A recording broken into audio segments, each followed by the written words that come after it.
Kemuliaan Sang Bapa.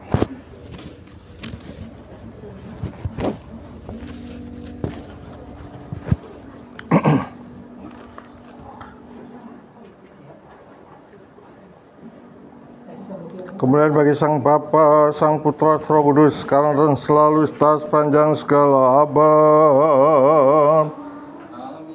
Kemuliaan bagimu ya Allah kami, kemuliaan bagimu ya Raja Surgawi, penghimpun roh kebenaran yang hadir di segala tempat, serta memenuhi segala sesuatu, harta simpanan segala yang baik serta sumber hidup.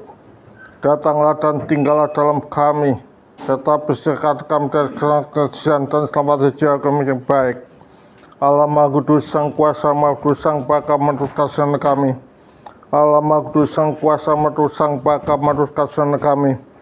Allah Maha Kudus, Sang Kuasa, Maha Kudus, Sang Baka, menurut kasihan kami. Kemuliaan bagi Sang Bapa, Sang Putra, Roh Kudus, sekarang dan selalu, sepanjang segala abad. Ya Sang Tritunggal Maha Kudus, kasihlah kami. Ya Tuhan, ampunilah dosa-dosa kami. Ya baginda maafkan pelanggaran-pelanggaran kami. Ya sama seujung-ujunglah kami dan sembuhkan kelemahan-kelemahan kami demi nama-Mu. Tuhan kasihanilah, Tuhan kasihanilah, Tuhan kasihanilah, Tuhan kasihanilah, Tuhan kasihanilah, Tuhan kasihanilah.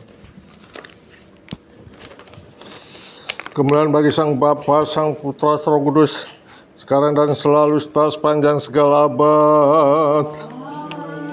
Bapa kami dalam surga, di rumah-Mu, datanglah kerajaan-Mu, jadilah kehendak-Mu di bumi seperti dalam surga. Berikanlah kami pada hari ini makanan kami secukupnya, dan ampunilah kami akan kesalahan kami, seperti kami juga mengampuni orang bersalah pada kami. Dan janganlah membawa dalam cobaan, tetapi lepaskan dari jahat. Karena Engkau punya kerajaan, kuasa, kemuliaan Sang Bapa, Sang Putra, Roh Kudus, sekarang dan selalu, sepanjang segala abad. Amin.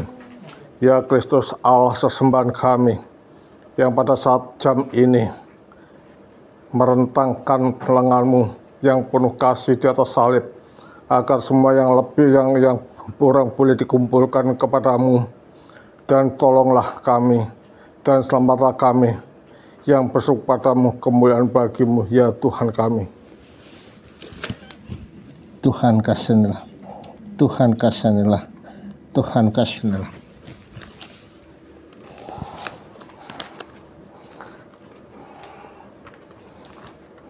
Karena sekarang karena hanya yang terakhir, hamba bersyukur padamu ya Tuhan, dan memohon agar sore dan malam ini boleh tanpa dosa. Karuniakanlah hal ini kepadaku, ya Juru Selamat, dan kasihanlah aku. Tuhan kasihanilah, Tuhan kasihanilah, Tuhan kasihanilah.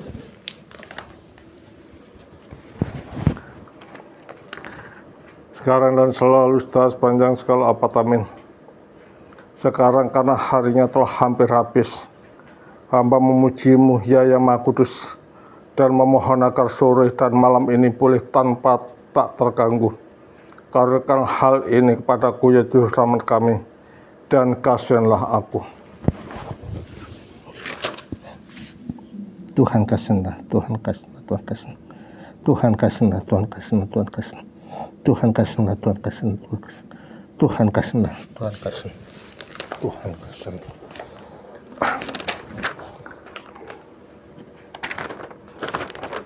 Ya Tuhan, Allah sesembahan kami, jika selama hari ini hamba telah berdosa, baik dalam kata-kata, perbuatan maupun angan-angan, ampunilah aku semuanya itu, karena Engkau adalah yang maha baik dan mengasihi manusia.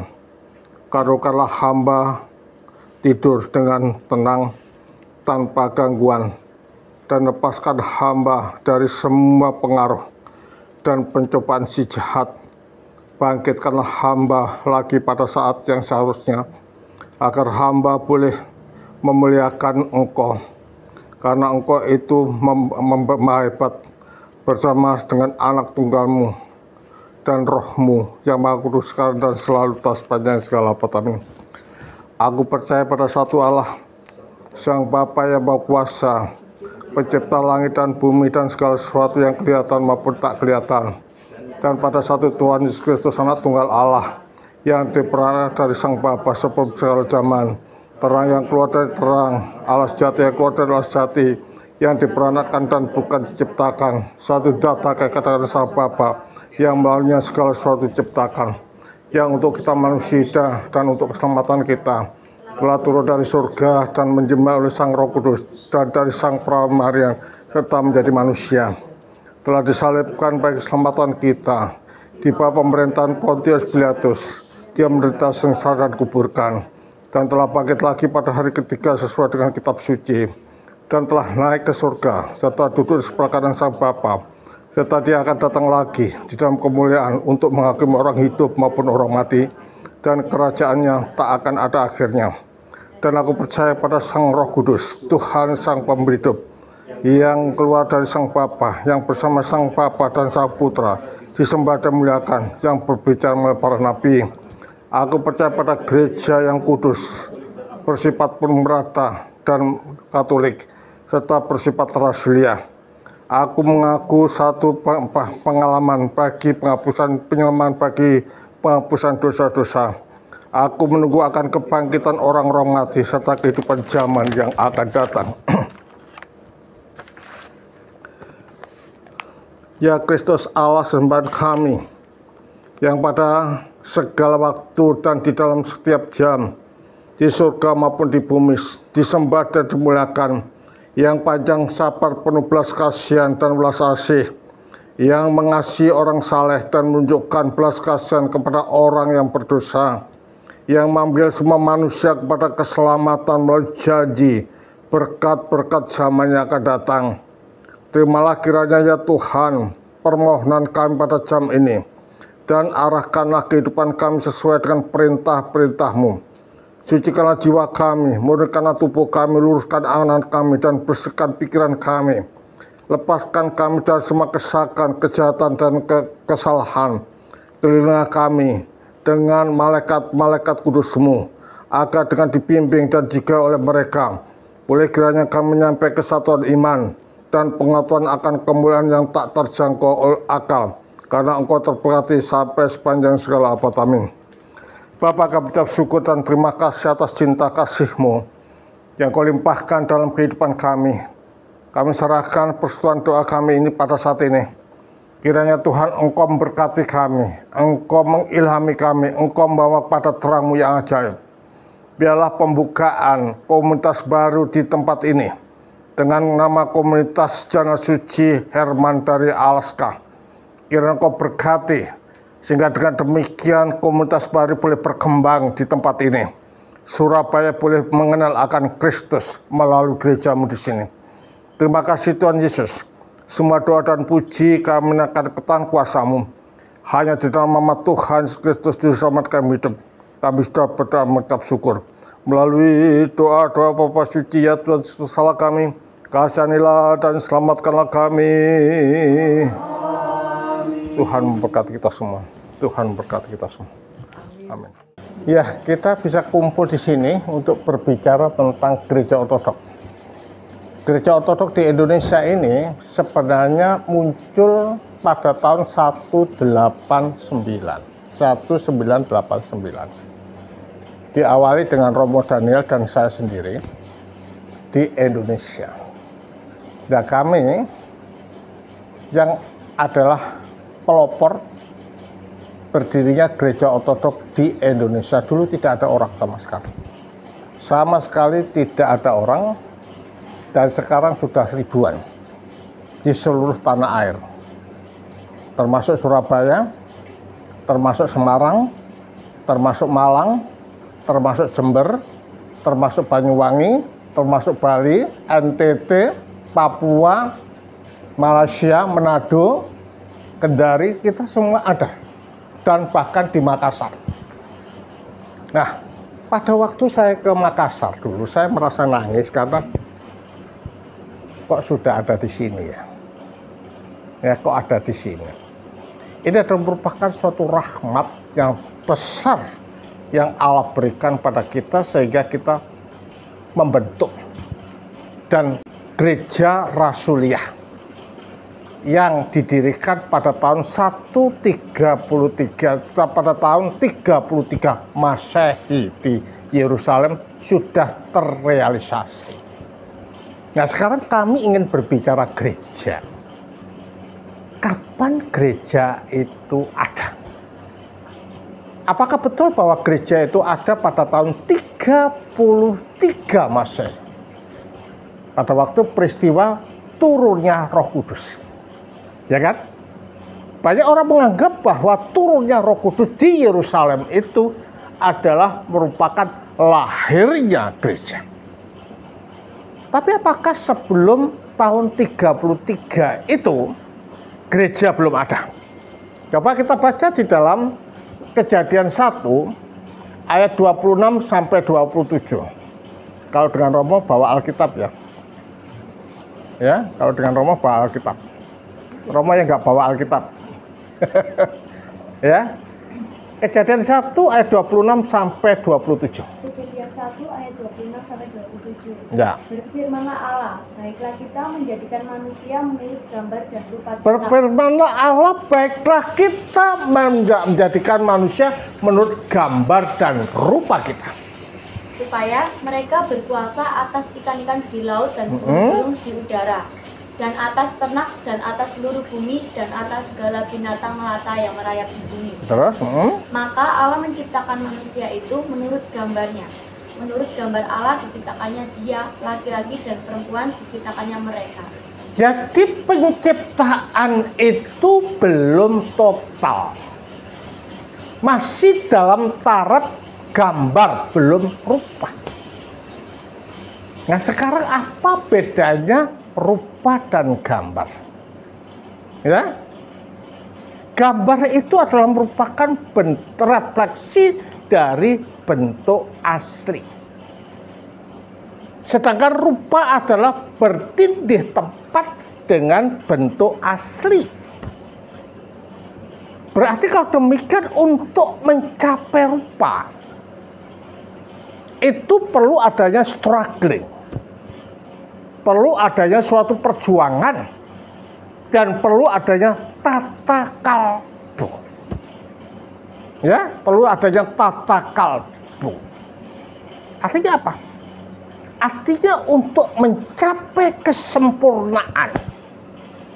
Kan diujikan di Taman Eden, tidak boleh makan pohon apa? Buah apa? Ya, buah baik dan jelek. Tapi yang dimakan apa? Ya kan? Dimakan apa? Ya pohon itu. Padahal itu adalah merupakan suatu uji untuk mencapai apa yang dinamakan dengan rupa. Manusia itu maunya apa? Maunya jalan pintas. Sekarang kan ada banyak jalan tol kan? Datang ke Surabaya cepat. Maunya seperti itu. Padahal tidaklah demikian bagi Allah. Harus mempunyai tes dan ketahanan batin untuk mencapai apa yang dinamakan dengan rupa. Karena itulah Nilos pernah mengatakan, ketika kita berbicara tentang gambar dan rupa, kita sedang berbicara tentang potensi manusia. Untuk apa? Untuk mengambil bagian di dalam kodrat ilahi. Atau dapat dikatakan mencapai apa itu teosis. Nah, ketika berbicara tentang rupa dan gambar, itu berbicara tentang standar atau kualitas hidup. Jadi manusia itu bisa mencapai kemuliaan atau mengambil bagian di dalam kodrat ilahi kalau mempunyai kualitas hidup yang baik. Hidup suci, hidup murni, hidup adiluhung, mengalahkan nafsu, puasa, dan lain sebagainya ini harus dilakukan. Karena tidaklah mungkin bagi manusia untuk menyatu tunggal dengan Allah tanpa kesucian hidup. Karena apa? Allah itu kan terang kan? Allah itu kan kudus. Bagaimana mungkin kita bisa mencapai atau menyatu tunggal dengan Allah sementara kehidupan kita bobrok?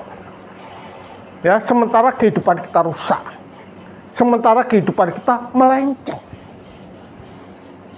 Jadi tujuan daripada Allah menciptakan manusia itu adalah supaya merefleksikan apa yang ada dalam dirinya di dalam kehidupan manusia keseharian, yaitu kesucian itu. Berarti kalau demikian,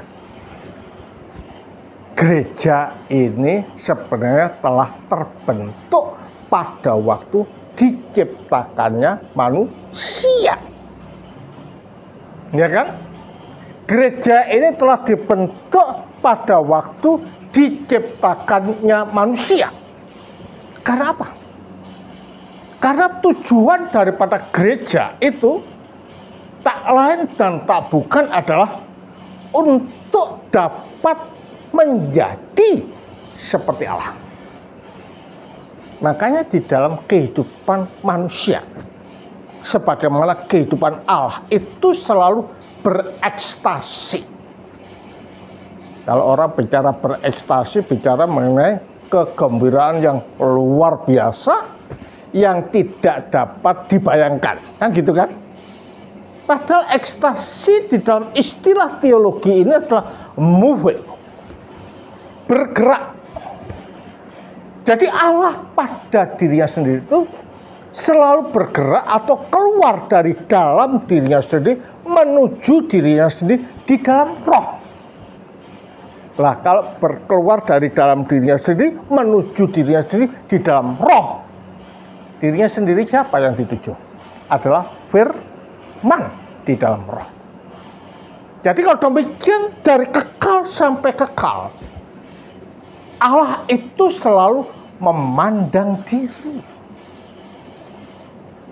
Allah itu selalu melihat dirinya melalui firman. Coba dilihat di dalam Yohanes 14 ayat 9. Ya, Yohanes 14 ayat 9.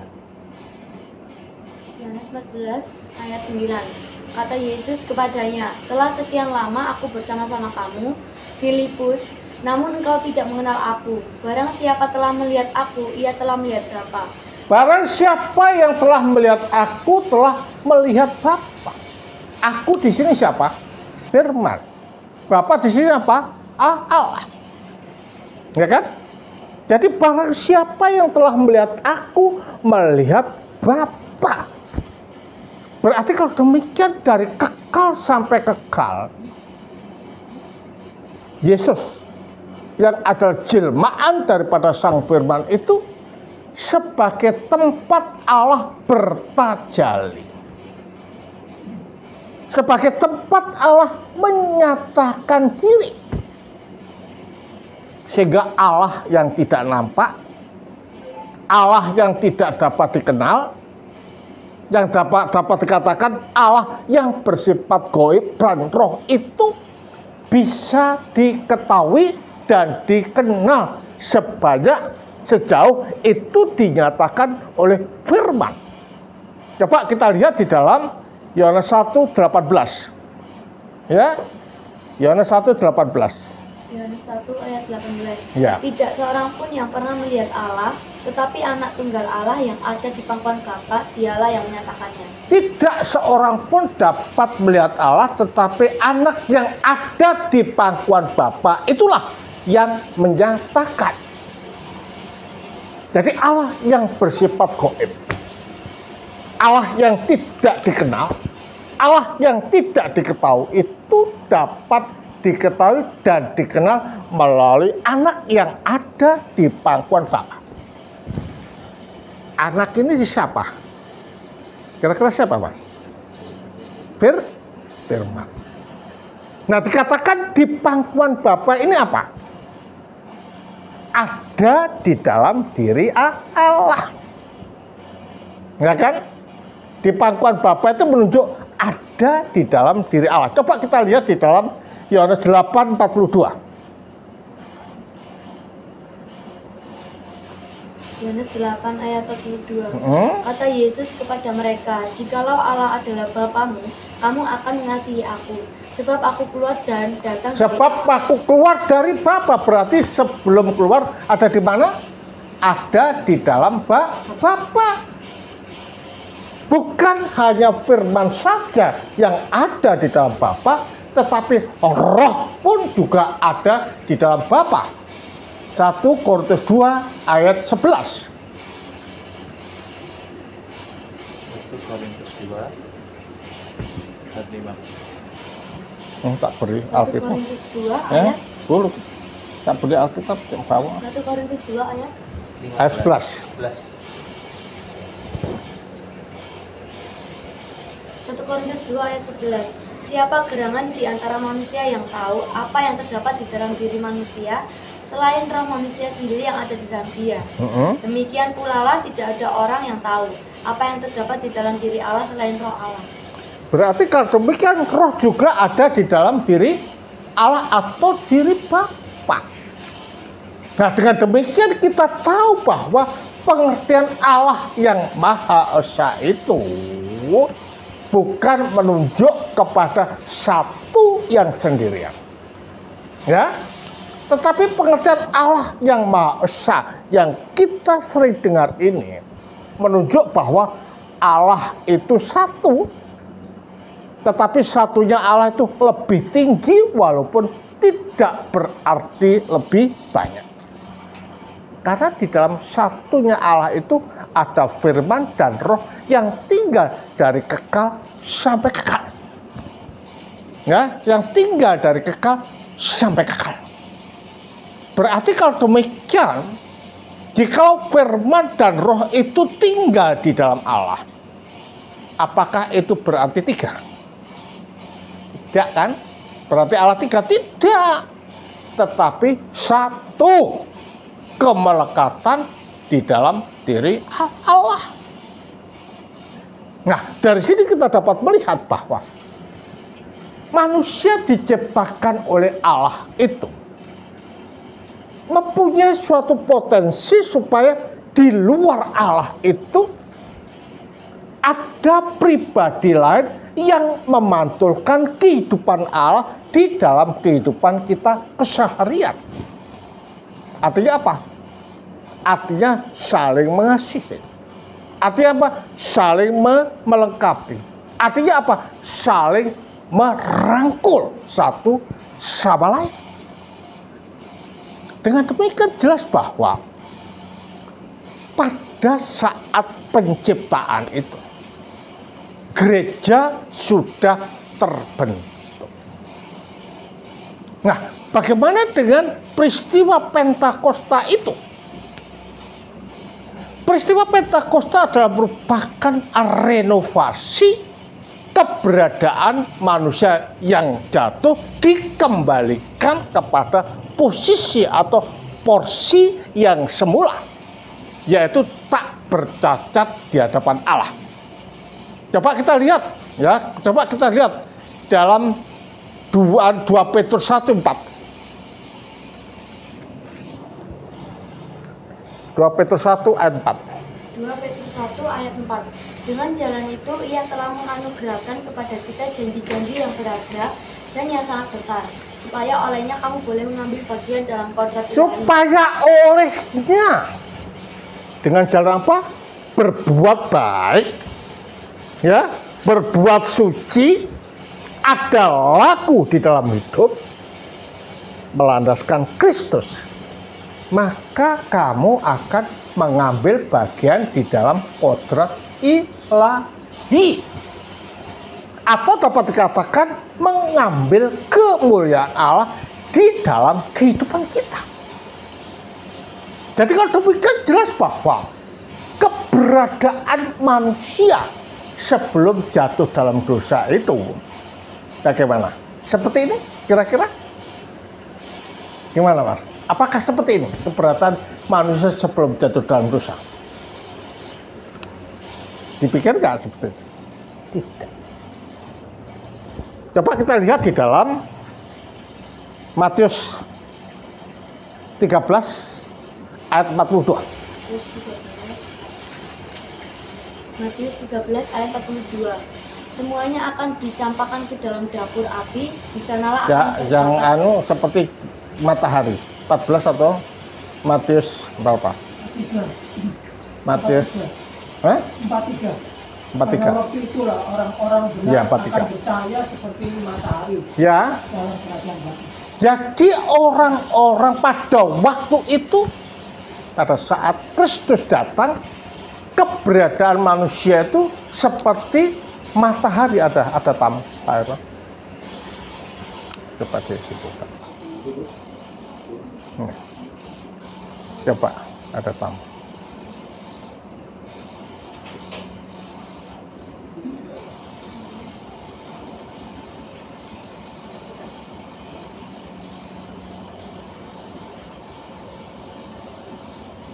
Kita tunggu dulu. Atau ada tayang dulu sebelum kita lanjutkan. Monggo. Please. Tanya apa saja. Kali tanya, Monggo. Saya baru pertama kali, Ya, Pak. jadi mohon bimbingan untuk semuanya. ya. Sama sekali saya memulainya dari mana itu masih Ya. sangat-sangat awam. Mohon saya dibimbing. Ya. Saya akan membimbing dan mudah-mudahan yang dibimbing ini setia untuk belajar. Ada lagi, Mas? Yang mau tanya? Monggo. Nggak ada. Oke. Jadi kalau demikian kita mengerti dengan tandas dan jelas bahwa keberadaan manusia itu sebelum jatuh dalam dosa itu mengeluarkan aura terang. Makanya Adam ketika ada di Firdaus bersama Hawa, meskipun dia telanjang, dia tidak malu. Ya, meskipun dia telanjang, dia tidak malu. Karena apa? Ada aura terang yang menyelimuti di dalam tubuhnya. Makanya dikatakan di dalam Roma 3:30 bahwa karena manusia telah berbuat dosa, telah kehilangan kemuliaan Allah. Lah, kemuliaan itu baik di dalam perjanjian lama maupun perjanjian baru itu berwujud terang api yang menyilaukan di dalam kehidupan manusia. Jadi kalau demikian jelas bahwa kehidupan manusia sebelum jatuh dalam dosa itu ada aura terang. Dikatakan bak matahari. Kalau demikian manusia itu adalah makhluk yang termulia di antara ciptaan-ciptaan yang lain. Karena itu tidaklah heran kalau dikatakan bahwa manusia itu adalah merupakan the core of creation, inti daripada penciptaan, atau dikatakan sebagai mahkota penciptaan. Karena apa? Karena manusia adalah merupakan inti dan kesimpulan daripada penciptaan. Nah, karena itu ketika kita bicara penciptaan, kita sedang berbicara tentang dua hal. Jagat besar dan jagat kecil. Jagat besar siapa? Dunia dan seisinya. Jagat kecil siapa? Kita manusia. Nah, manusia ini dikatakan bak biji mata Allah. Maka dikatakan bahwa manusia sebagai gambar dan rupa Allah. Dan juga dikatakan di dalam Efesus 1 ayat yang keempat. Bapak dibaca Efesus 1 ayat 4. Efesus 1 ayat yang keempat. Sebab di dalam Dia Allah telah memilih kita sebelum dunia dijadikan, supaya kita kudus dan tak bercacat di hadapannya. Supaya kita kudus tak bercacat di hadapan Allah. Jadi ini sudah di-frame sebelum dunia dijadikan melalui dia supaya kudus tak bercacat di hadapan Allah. Berarti takdir manusia itu untuk dosa atau tidak? Tidak. Jadi takdir manusia itu suci. Takdir manusia itu murni. Takdir manusia itu mulia.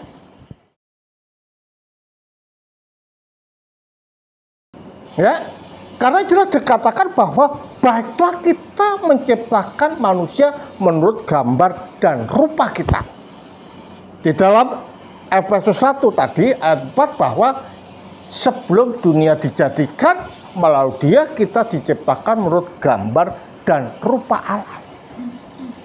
Menurut supaya suci, tak bercacat di hadapan Allah. Berarti kalau demikian memang takdir manusia itu kudus. Takdir manusia itu suci dan mulia. Karena itu ketika manusia jatuh dalam dosa, kata-kata yang sering dikatakan be holy because God is holy. Ya kan? Ini adalah untuk mengingatkan kita kembali kepada latar belakang atau keberadaan kita sebelum jatuh di dalam dosa, yaitu menuju kepada kesucian, menuju pada kesempurnaan, menuju kepada kemuliaan itu. Jadi kalau demikian, gereja ini telah terbentuk persis pada waktu manusia diciptakan. Sedangkan yang Pentakosta pada tahun 33 Masehi itu adalah merupakan renovasi manusia kembali kepada apa yang telah ditetapkan oleh Allah. Kita lihat di dalam Matius 16 ayat 18.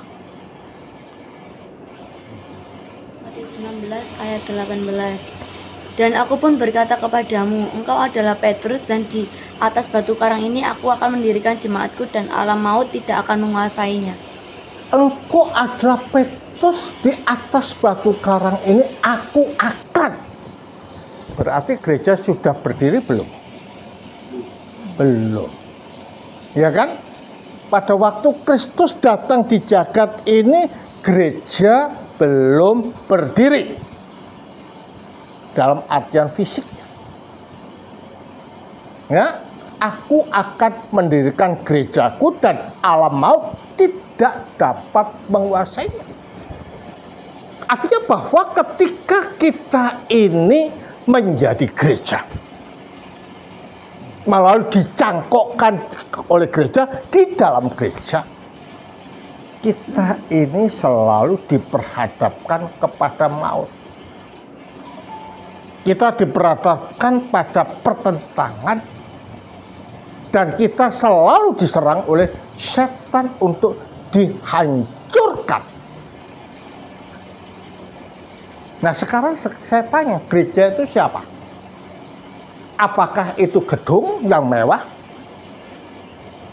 Kira-kira bagaimana? Just answer if you want to know that. Answer that.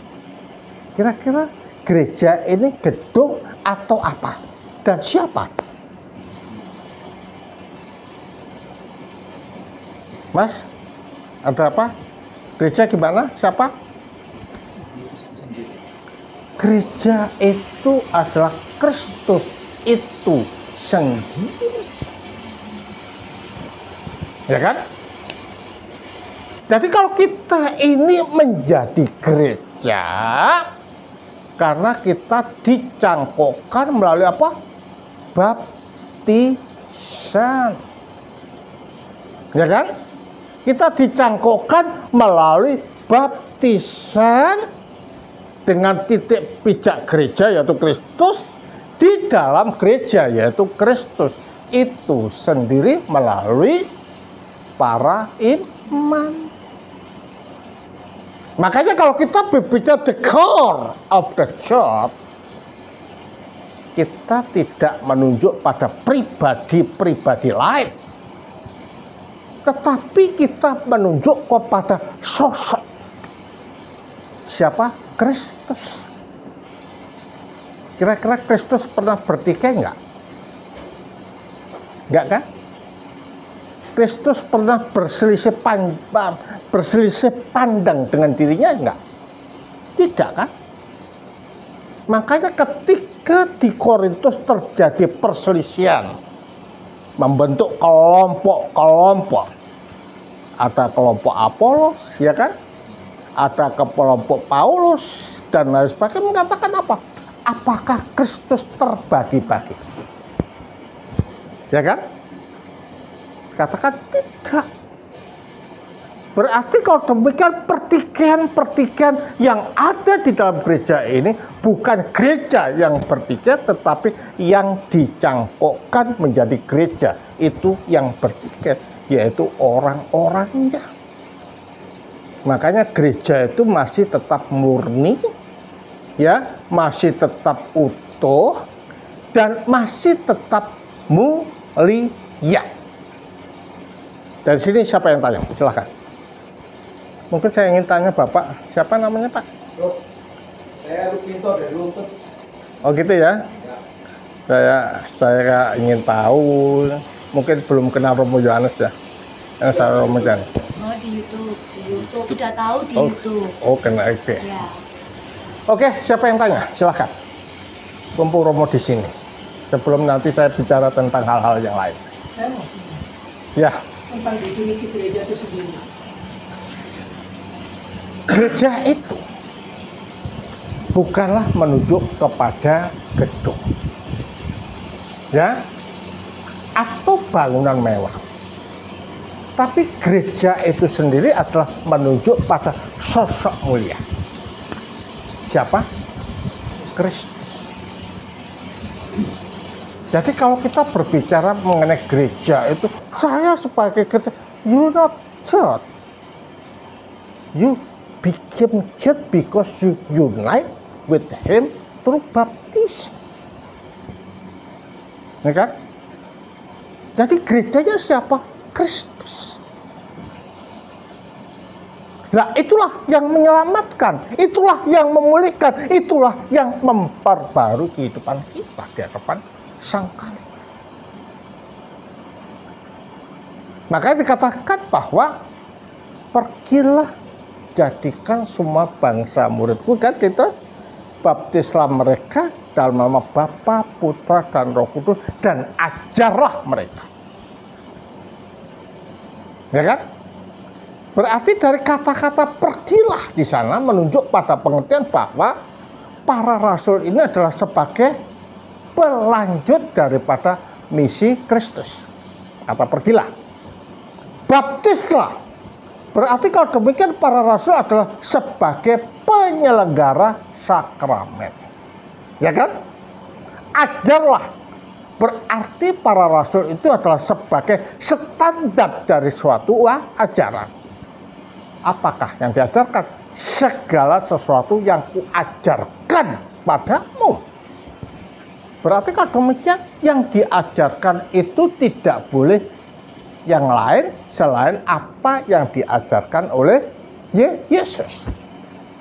Nah, karena itulah kalau ada orang mengajarkan sesuatu yang berbeda daripada apa yang diajarkan oleh para rasul, apa yang terjadi? Dikutuk, terpisah, dan neraka. Coba dilihat di dalam Yohanes, dalam Galatia 1 ayat 8 dan 9.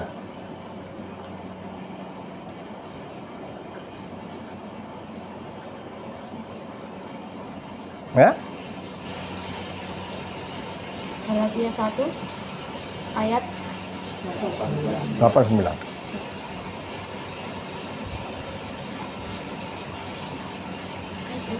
Tetapi sekalipun kami atau seorang malaikat dari surga yang memberitakan kepada kamu suatu Injil yang berbeda dengan Injil yang telah kami beritakan kepadamu, terkutuklah dia. Terus? Seperti yang telah kami katakan dahulu, sekarang kukatakan sekali lagi, jikalau ada orang yang memberitakan kepadamu suatu Injil yang berbeda dengan apa yang telah kamu terima, terkutuklah dia. Apa? terkutuklah dia. Berarti kalau demikian mengajarkan sesuatu yang lain dan tidak sama seperti apa yang diajarkan oleh Paulus atau para rasul, dikatakan terkutuk. Jadi kalau demikian bukan hanya yang mengajar terkutuk, yang diajar pun juga terkutuk, bahkan malaikat pun juga terkutuk kan. Berarti kalau demikian ajaran Kristus ini adalah ajaran adilugo. Ajaran yang betul-betul murni, yang bisa membentuk kita atau merubah perilaku kita seperti apa yang dikehendaki Kristus di dalam hidup kita, yaitu suci, tak bercacat, dan sebagai gambar Allah. Jadi kalau demikian manusia ini betul-betul makhluk yang adilugo, makhluk yang suci, makhluk yang murni, dan itu takdir kita. Dikatakan bahwa di atas batu karang ini aku akan mendirikan jemaatku dan alam maut tidak dapat mengalahkannya. Berarti selama kita menjadi gereja, karena dicangkokkan tadi melalui baptisan, gereja ini kita tidak pernah luput dari tantangan. Karena itulah di dalam gereja ini muncul bidat-bidat. Munculnya dari mana? Di luar gereja? Bukan, itu muncul dari dalam gereja. Karena itulah pernah ada seorang uskup dari Konstantinopel namanya Arius, yang mengajarkan bahwa ada saatnya Sang Sabda itu tidak bersama-sama dengan Sang Bapa. Nah, itu tidak ada muktamar akhirnya. Muktamar pertama yaitu diadakan pada tahun berapa? 325 Masehi. Nah, 325 Masehi. Tujuannya adalah untuk menggagalkan dan untuk menghancurkan ajaran Arius yang betul-betul telah mempengaruhi orang-orang Kristen pada saat ini, dengan mengatakan bahwa ada saatnya Sang Sabda tidak bersama-sama dengan Allah. Apa implikasinya? Mengatakan bahwa ada saatnya Sang Sabda tidak bersama-sama dengan Allah. Implikasinya adalah bahwa Sang Sabda itu adalah makhluk. Kalau dia makhluk, berarti dia diciptakan. Kalau dia diciptakan, berarti dia tidak seesensi dengan Allah.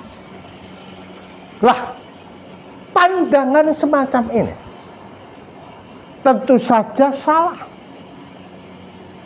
Dan itu dibantah oleh Jana Suci Yohanes yang terdapat di dalam Yohanes 1 ayat 1 sampai 2.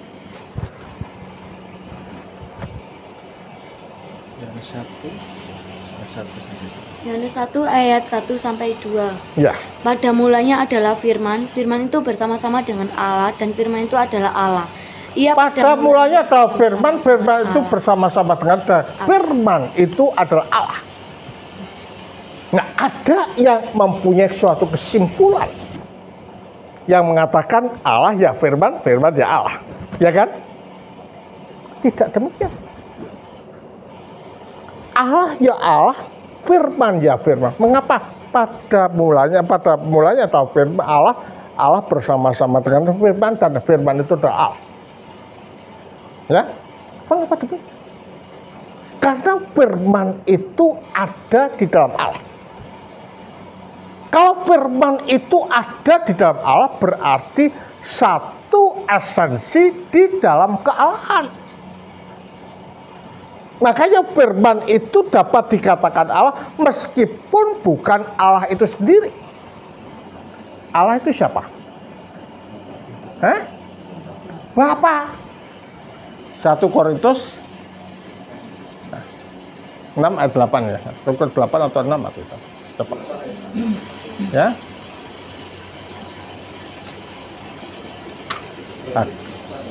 1 Korintus 8 ayat 6 ya. Atau kuali. Korintus 8. Ya. Allah itu satu, yaitu Bapa. Ya kan? Jadi kalau demikian, mengapa firman dikatakan Allah? Karena firman itu tinggal di dalam Allah. Kalau firman itu tinggal di dalam Allah, berarti firman itu satu esensi dengan Allah. Karena satu esensi dengan Allah, maka firman dapat dikatakan Allah meskipun bukan Allah itu sendiri. Allahnya siapa? Bapa. Demikian juga Roh Kudus dapat dikatakan sebagai Allah karena juga tinggal di dalam Allah. 1 Korintus 2 ayat 11.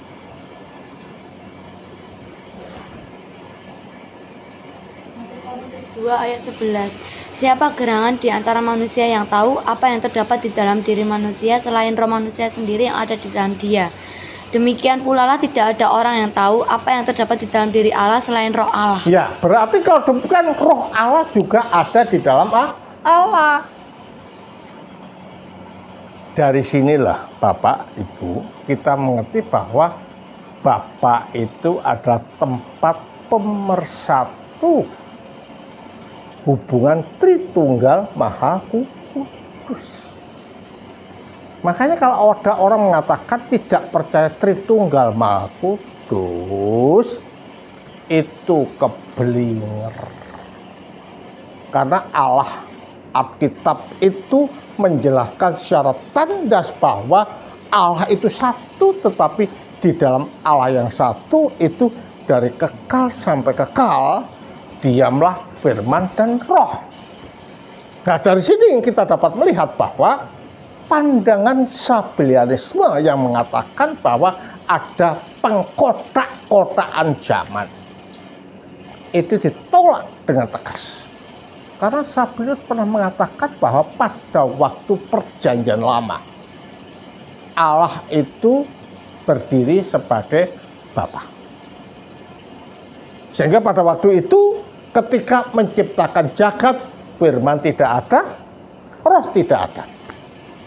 Pada saat Perjanjian Baru, Allah itu berdiri sebagai firman. Dan saat sekarang, Allah berdiri sebagai Roh Kudus. Jadi ada 3 manifestasi. Bapa, Putra, dan Roh Kudus. Nah, pandangan semacam ini ditolak oleh gereja dan Alkitab itu membuktikan. Coba dilihat Kejadian 1 ayat 1 sampai 3.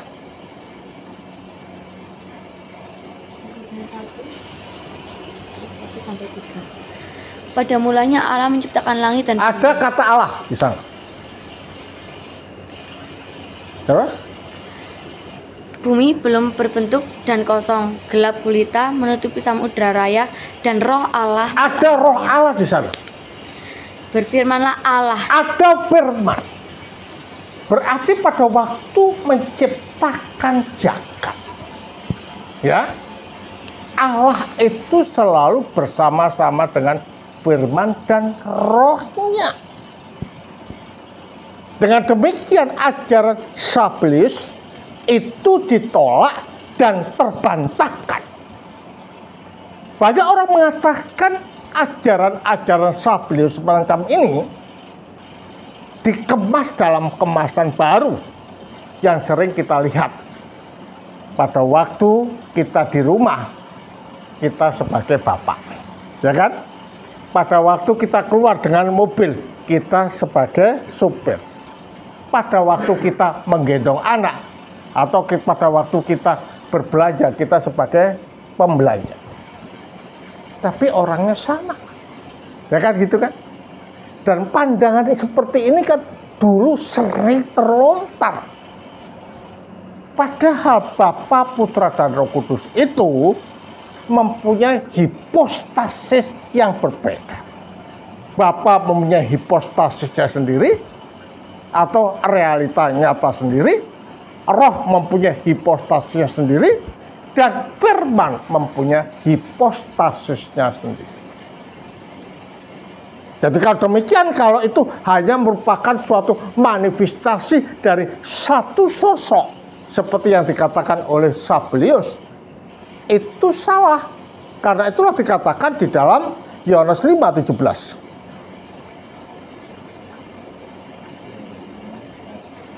Yohanes 5 ayat 17. Tetapi ia berkata kepada mereka, Bapakku bekerja sampai sekarang, maka aku pun bekerja juga. Bapakku bekerja sampai sekarang, maka aku pun juga bekerja. Artinya apa? Artinya dari dulu juga zamannya Allah Tritunggal, sekarang juga Allah Tritunggal. Zaman dulu tetap zamannya Allah yang Esa, ada Firman dan Roh. Sekarang pun juga tetap zamannya Allah yang Esa, ada Firman dan Roh. Dengan demikian, gereja itu selalu berhadapan dengan bidat-bidat yang ada. Ya, dan gereja bertanggung jawab untuk mematahkan dan juga menjelaskan secara rinci tentang bagaimana ajaran gereja dan bagaimana tradisi gereja mengajarkan kepada kita. Oke? Ada yang tanya? Ya. Yang jelas ya Mas, karena waktunya saya agak Mohon izin bertanya Romo, bedanya hipostasis sama pribadi itu apa? hipostasis itu adalah merupakan suatu penekanan tentang realita nyata yang mempunyai kesadaran akan aku. Itu ditujukan untuk Allah. Ketika kita berbicara Allah, kita membicarakan, kita menggunakan kata hipostasis. Realita nyata yang mempunyai kesadaran akan aku. Dapat dikatakan juga pribadi, sama tapi tipis. Yang satu untuk manusia, yang satu untuk Allah. Oke? Kalau begitu, ketika Sang Firman mengambil rupa manusia Yesus Kristus, hipostasisnya apa? Ya manusia. Manusia. Karena itulah pada waktu Firman menjadi manusia. Ada orang mengatakan bahwa Firman itu sudah berhenti sebagai Firman yang tinggal di dalam Allah. Kira-kira pandangan seperti ini benar enggak? Ketika Firman menjadi manusia, dia berhenti sebagai Firman yang tinggal di dalam Allah. Benar enggak? Coba dilihat di dalam Yohanes 10 ayat 30. Yohanes 10 ayat 30. Aku dan Bapa adalah satu. Aku dan Bapa adalah satu. Ya kan? Pada waktu Yesus berkata semacam itu, apakah Sang Firman sudah menjadi manusia? Belum. Pada waktu dia berbicara aku dan Bapa adalah satu, Firman itu telah menjadi manusia atau belum? Sudah. Berarti pada waktu dia menjadi manusia pun, dia tetap sebagai Firman Allah yang tinggal di dalam Allah. Kok bisa seperti itu? Ya inilah yang membedakan antara manusia dan Allah. Karena itu ketika kita berbicara tentang Allah, kita ditarik pada ranah metafisika. Meta artinya melampaui, fisika artinya fisik. Berarti ketika kita berbicara tentang Allah, itu melebihi imajinasi kita, melebihi ilusi kita, melebihi cara berpikir kita. Jadi ketika kita berbicara tentang Allah, berarti kita sedang berbicara masuk di dalam misteri. Makanya itu Matius Widian dari India pernah mengatakan, kalau kamu ingin melihat Allah atau mengerti Allah, bak engkau menjaring angin. Angin bisa dijaring nggak? Berarti kita tidak akan tahu. Nah, karena itulah apa yang dikatakan di dalam Yohanes 1:18, tidak seorang pun dapat melihat Allah. Artinya apa? Secara esensi Allah itu tidak bisa dilihat. Ya kan? Dan itu menjadi rahasia Allah di dalam dirinya sendiri. Makanya dikatakan Allah itu bersifat gaib, atau dalam bahasa Jawa dikatakan tan keno gino yang opo, atau tidak dapat dikatakan bagaimana. Ya?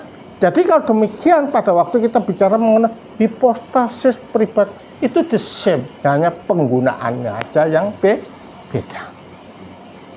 Oke? Jelas?